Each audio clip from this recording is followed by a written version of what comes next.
नमस्कार बच्चों, कैसे हो आप सब। तो छुट्टियों के बाद पुनः आपकी वर्कशीट आ चुकी है और उम्मीद करता हूं कि वर्कशीट के माध्यम से पढ़ाई में अब आपको एंजॉय होगा और आप इसको एंजॉय कर भी रहे होंगे और बात भी आपको समझ में आ रही होगी, क्योंकि इसमें आपके टॉपिक को बहुत छोटा छोटा करके और बहुत ही अच्छे ढंग से बताने का प्रयास किया जा रहा है। खैर, आप हमसे कुछ प्रश्न भी पूछ सकते हैं, तो इस वर्कशीट से संबंधित जो भी प्रश्न होगा आप कमेंट बॉक्स में उसको पूछ सकते हैं, जवाब देने का प्रयास किया जाएगा। तो चलिए शुरू करते हैं आज की वर्कशीट। और आज की वर्कशीट है क्लास 9 के साइंस की वर्कशीट नंबर 25। और बच्चों, आज हम लोग जीवन की मौलिक इकाई में प्लास्टिड को पढ़ने वाले हैं।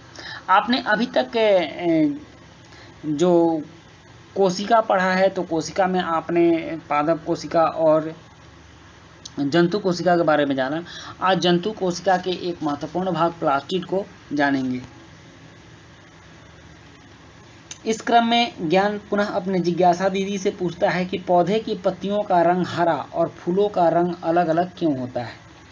तो जिज्ञासा दीदी कहती है, ज्ञान, हम जानते हैं कि प्लास्टिड दोहरी झिल्ली वाला कोशिका अंगक है, या कोशिका का अंगक है, या कोशिका के अंदर होता है प्लास्टिड, जो केवल पादप कोशिका में स्थित होता है और प्लास्टिड सिर्फ पादप कोशिका में ही पाया जाता है।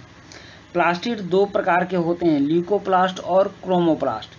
ल्यूकोप्लास्ट श्वेत तथा रंगहीन, यह अंगक पादप कोशिका में खाद्य पदार्थ, प्रोटीन, स्टार्च, तेल का भंडारण करता है। ल्यूकोप्लास्ट खाद्य पदार्थ का भंडारण करता है, इस बात को याद रखिएगा।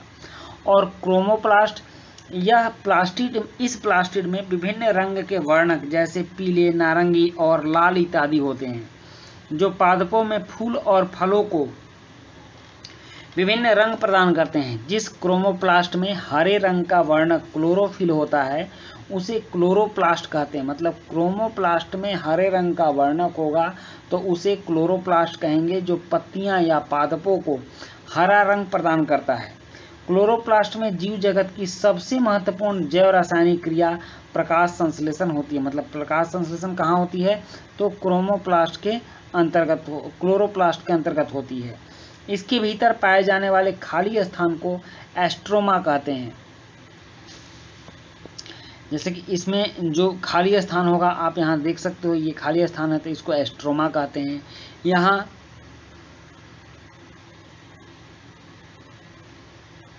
बहुत से इसके पार्ट बनाए गए हैं। इसमें अपना डीएनए होता है, इसमें अपना वेनम होता है और भी बहुत सारे इसके पार्ट होते हैं जो कि क्लोरोप्लास्ट के अंतर्गत रहते हैं। और इस एस्ट्रोमा में क्या होता है, तो जो यह एक तरल पदार्थ मैट्रिक्स से भरा होता है। एस्ट्रोमा किस चीज़ से भरा होता है, तो मैट्रिक्स से भरा होता है, जिसमें बहुत सी झिल्ली वाली परतें होती हैं। आप इसको झिल्ली वाली परतों को यहाँ देख सकते हैं, इन सबको, और जिन्हें थाइलेकोइड कहते हैं। आप यहाँ देखिए थाइलेकोइड, ये सभी झिल्ली वाली जो परतें हैं ये थाइलेकोइड हैं। अब माइटोकॉन्ड्रिया की तरह प्लास्टिड में भी अपना डीएनए तथा राइबोसोम होते हैं। आपने पहले देखा था कि माइटोकॉन्ड्रिया, जिसको कि हम लोग ऊर्जा गृह बोलते थे, कोशिका का ऊर्जा गृह, तो उसमें भी अपना डीएनए तथा राइबोसोम होता था।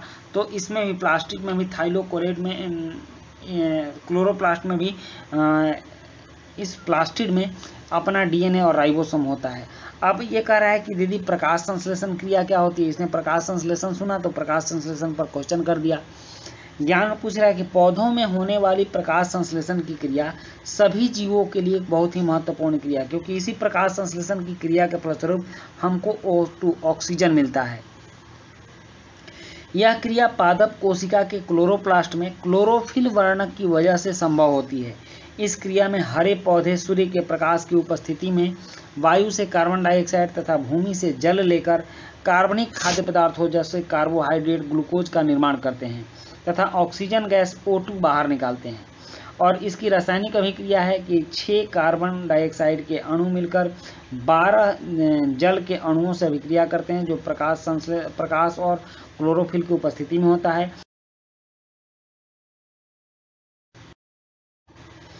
और ऑक्सीजन बाहर निकलता है और कुछ मात्रा में जलवाष्प भी बाहर निकलता है। ये ऑक्सीजन हो गया और ये जलवाष्प हो गया। अब है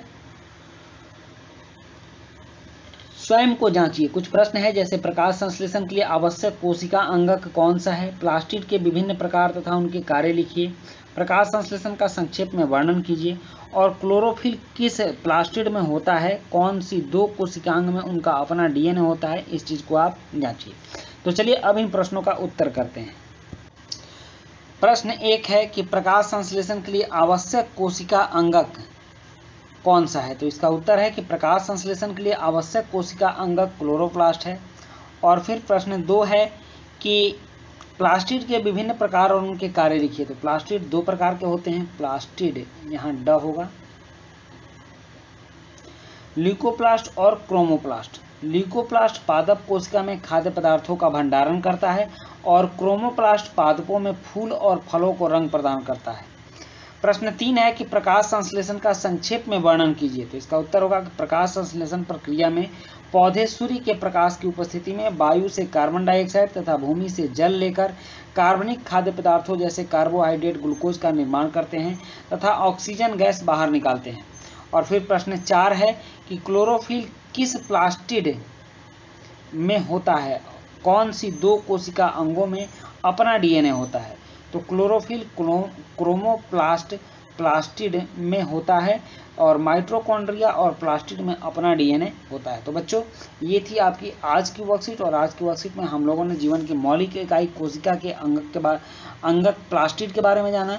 इसी के साथ ये वीडियो कंप्लीट होती है। वीडियो अच्छी लगी हो तो लाइक, सब्सक्राइब, कमेंट जरूर कीजिएगा। मिलते हैं नेक्स्ट वीडियो में। Thank you.